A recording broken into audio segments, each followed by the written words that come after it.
नमस्कार। कहानी गोल्ड में आज सुनिए सुभाष नीरव जी की लिखी कहानी लड़कियों वाला घर।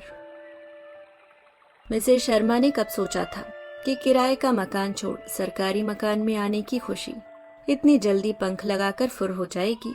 जिस सरकारी कॉलोनी में उन्हें मकान अलॉट हुआ है उसमें टाइप 2 क्वार्टरों के 2 मंजिले ब्लॉक हैं।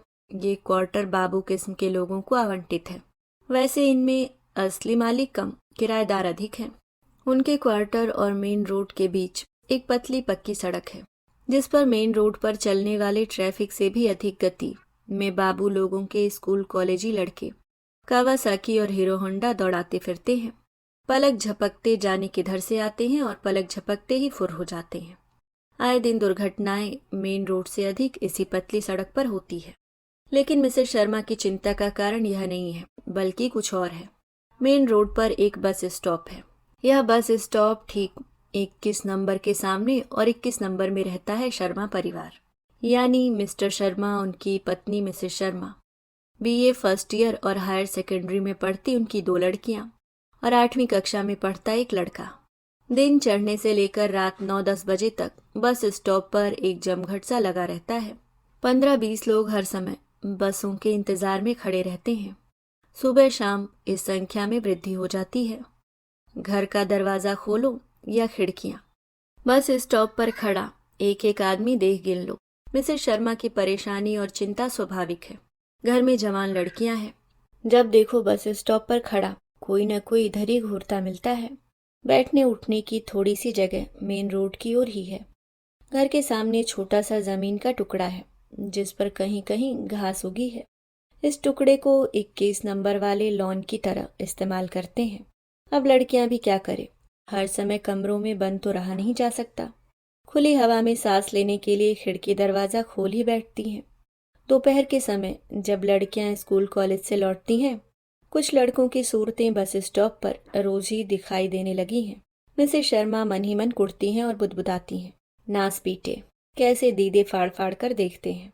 गर्मी के दिन है। शाम होते ही इस ओर कुर्सियां डालकर बैठने का उत्साह लड़कियों में दिन ब दिन बढ़ता ही जा रहा है। शाम 5 बजे से लेकर रात के 9-10 बजे तक इधर ही बनी रहती हैं वे, बस स्टॉप पर बात करते हुए। लड़कों को देखकर मिसेस शर्मा को लगता है मानो वे उन्हीं की लड़कियों को लेकर खुसुर फुसुर कर रहे हैं। मन होता है उठकर सबक सिखा दें इन आवारा छोकरों को, पर अंदर ही अंदर कुड़कर रह जाती हैं वह। आंखें लाल पीली करके लड़कियों को अंदर कमरे में बैठने का संकेत करती हैं। लड़कियां कुछ ढीठ होती जा रही हैं। कभी मुस्कुराकर भीतर आ जाती हैं और कभी माँ की लाल पीली आंखों की परवाह न करते हुए वहीं बनी रहती हैं। कभी कभी तो पलटकर जवाब दे देती हैं, क्या है मम्मी, तुम तो बस। उस शाम मिसेस शर्मा और मिसेस शर्मा में वाक युद्ध होता है। मिसेस शर्मा उनके ऑफिस से लौटते ही लड़कियों की ढीठता का ब्यौरा देने लगती हैं। बस स्टॉप पर आवारा लड़कों के जमघट का लगातार बढ़ना बताती हैं और जल्द से जल्द मकान बदलने के लिए जोर डालती हैं। मिसेस शर्मा पहले चुपचाप सुनते रहते हैं, फिर समझाते हैं और बाद में पत्नी की रट से खींचकर चिल्लाने लग पड़ते हैं। मिसेस शर्मा को लगता है समस्या जितनी गंभीर होती जा रही है, मिस्टर शर्मा उसे उतना ही लाइटली लेने लगे हैं। मिस्टर शर्मा सोचते हैं पत्नी बेवजह शक करती हैं लड़कियों पर। मिसेस शर्मा लड़कियों पर बराबर नजर रखे हुए हैं। वे दोनों सुबह स्कूल कॉलेज के लिए निकलती हैं तो मिसेस शर्मा दरवाजे पर आ खड़ी होती हैं। जब तक लड़कियों को बस नहीं मिल जाती वह वहीं खड़ी रहती हैं। दोपहर को जब लड़कियां लौटती हैं, मिसेस शर्मा पहले से ही दरवाजे पर खड़ी होकर उनका इंतजार करती मिलती हैं। मिसेस शर्मा देखती हैं वही लड़के उनकी लड़कियों के संग बस से उतरते हैं जो सुबह के वक्त उन्हीं के साथ बस में चढ़े थे, हो हल्ला मचाते हुए। वह लड़कियों से पूछती हैं, ये कौन लड़के हैं, तुम जानती हो इन्हें? हमें नहीं मालूम, कहकर दोनों मुस्कुराती हुई अपनी अपनी ड्रेस बदलने के लिए बाथरूम में जा घुसती हैं और मिसेस शर्मा केवल तड़प कर रह जाती हैं। मिसेस शर्मा बेहद चौकस और सतर्क रहती हैं। महानगर की सरकारी कॉलोनियों में आए दिन होने वाली चोरी डकैती की खबरें अखबार में पढ़कर उनके भीतर धुकधुकी सी होने लगती है। एक भय रात दिन उन्हें सताता रहता है। उन्होंने अपने खर्चे पर पीछे का बरामदा भी कवर करवा लिया है। कहीं आती जाती हैं तो बच्चों को सख्त ताकीद कर जाती हैं, कोई भी हो दरवाज़ा न खोलना, छेद से पहले अच्छी तरह देख लेना। भय और चिंता के इस आलम में मिसेस शर्मा रात में ठीक से सो भी नहीं पाती हैं।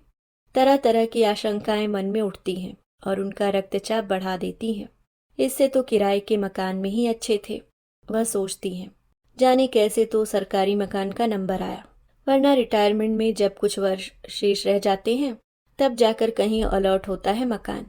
मकान अलॉट होने की खबर जिसने भी सुनी उसने मिस्टर शर्मा को बधाई दी थी।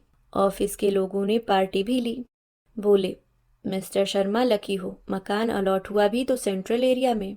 अरे यहाँ के लिए तो बड़ी बड़ी सिफारिशें लगती हैं, तब कहीं जाकर मिलता है ऐसे इलाके में मकान। कहीं चुपचाप कोई सोर्स वोर्स तो नहीं लगवाया। लेकिन अब मिस्टर शर्मा ने चेंज के लिए एप्लीकेशन दी थी, मगर कोई सुनवाई नहीं हुई। अब वे स्वयं देख महसूस कर रहे हैं बस स्टॉप के एन सामने के मकान में रहने का दर्द। उन्हें लगता है कुछ मनचले लड़के जानबूझकर जमे रहते हैं बस स्टॉप पर और उनके घर की ओर ही ताकते रहते हैं। लड़कियां भी ढीठ होती जा रही हैं। किसी न किसी बहाने बाहर निकलना, ताकना झांकना उनकी आदत में शुमार होता जा रहा है। अब पत्नी की बातें उन्हें सही प्रतीत होती हैं। वह तो सारा दिन ऑफिस में रहते हैं, पीछे पत्नी बेचारी को ही भुगतना पड़ता है सब कुछ। मन पर पत्थर रखकर देखना पड़ता है यह सारा नाटक। मिस्टर शर्मा चेंज के लिए फिर से अपनी कोशिशें तेज कर देते हैं। बहुत दौड़ धूप करने पर किसी मंत्री के पीए से संपर्क सधा है उनका। उसने मंत्री की ओर से चिट्ठी भिजवाने का आश्वासन दिया है।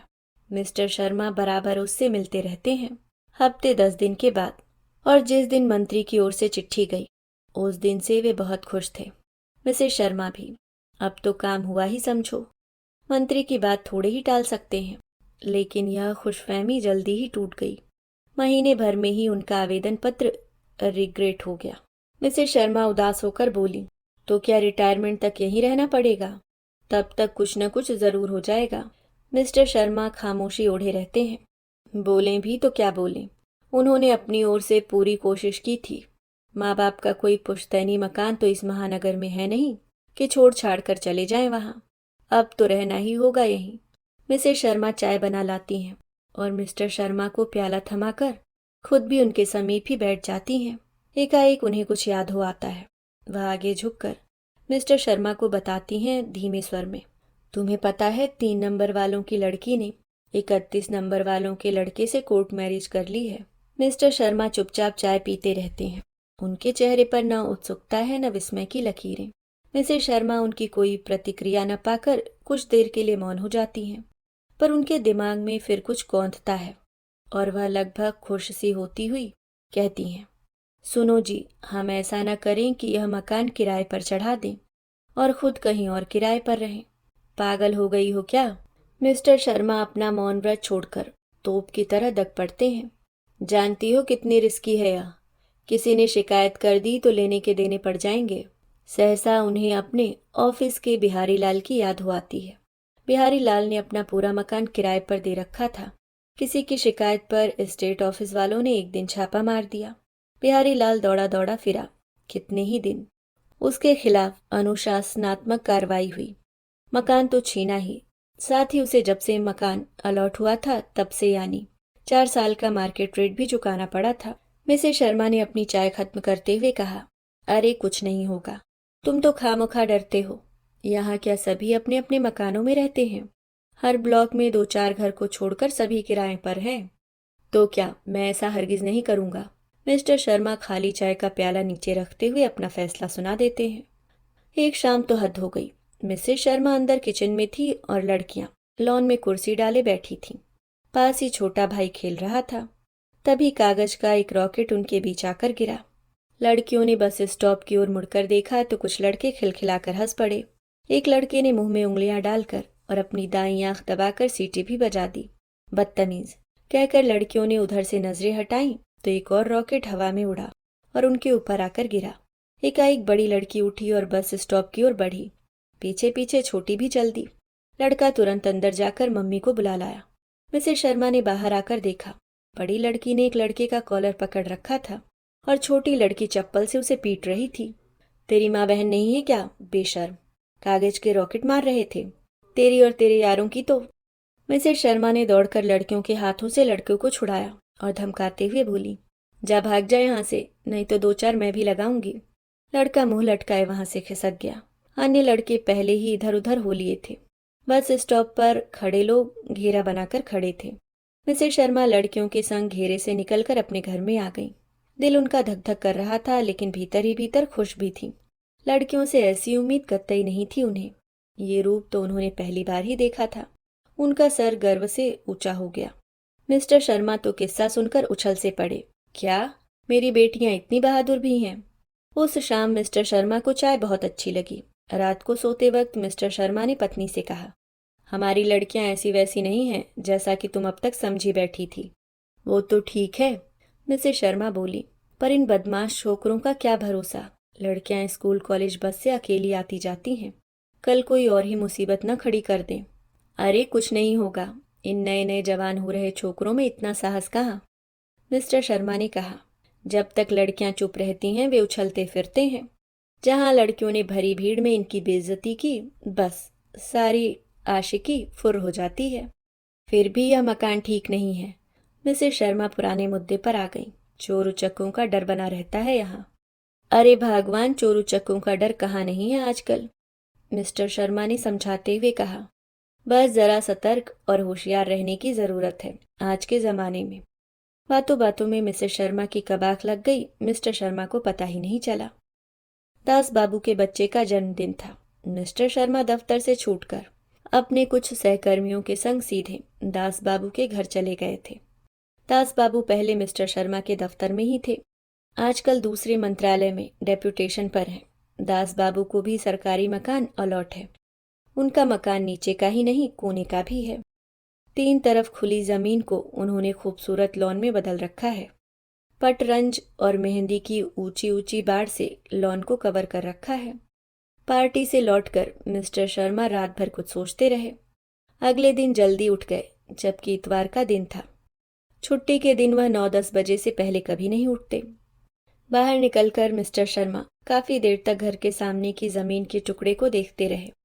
फिर एकाएक वह भीतर गए और स्टोर से एक टूटा जंग खाया हुआ फावड़ा उठा लाए। पत्थर के टुकड़े से ठोक पीट कर उसे ठीक किया और जमीन के टुकड़े को एक किनारे से खोदने लगे। पहले मिसेस शर्मा ने उन्हें देखा, फिर बच्चों ने। सभी हैरान से खड़े थे। आखिर मिसेस शर्मा ने पूछ ही लिया, यह क्या कर रहे हैं आप? यहाँ हम मेहंदी लगाएंगे। खोदना क्षण को रोककर उन्होंने पत्नी की ओर मुस्कुराते हुए देखा और कहा, बड़ी होने पर वह बाड़ का काम करेगी, अब रहना भी तो यही है ना। अब उनका साथ मिसेस शर्मा ही नहीं, बच्चे भी दे रहे थे। अभी आप सुन रहे थे सुभाष नीरव जी की लिखी कहानी लड़कियों वाला घर।